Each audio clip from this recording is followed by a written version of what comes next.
In this video, I'm going to show you how you can do a picture lookup in Excel and how you can properly import pictures into your Excel spreadsheet to then use them for this purpose.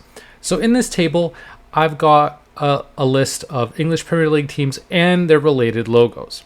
So for Arsenal, you'll notice I've got the logo in here, and you'll notice in this field, it says picture, and it's got a sort of image of a picture.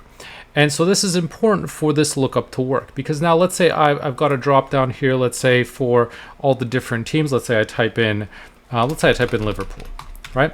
And so what I can do is actually do just something as simple as a VLOOKUP function. So VLOOKUP, look up this value, look up this table, and let's say I want the second column because that contains the logo, and I'm looking for an exact match.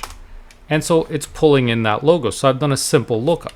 So let's say I change this to Chelsea, Arsenal.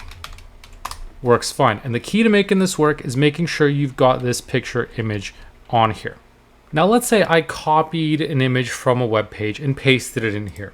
So let's say I don't have Arsenal's logo. I pasted it here from the website.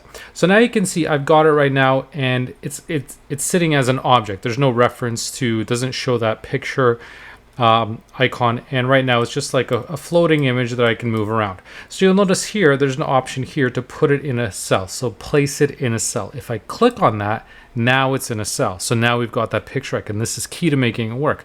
So now what I would do is move this to wherever I want to. So let's say I want this for my lookup, I'll delete this. Now my lookup doesn't work, but let's say I copy this, paste it into there. Now it's working for my lookup. So that's the key ingredient to make sure that this lookup works, is you have to have this picture icon in here, and it says picture like this.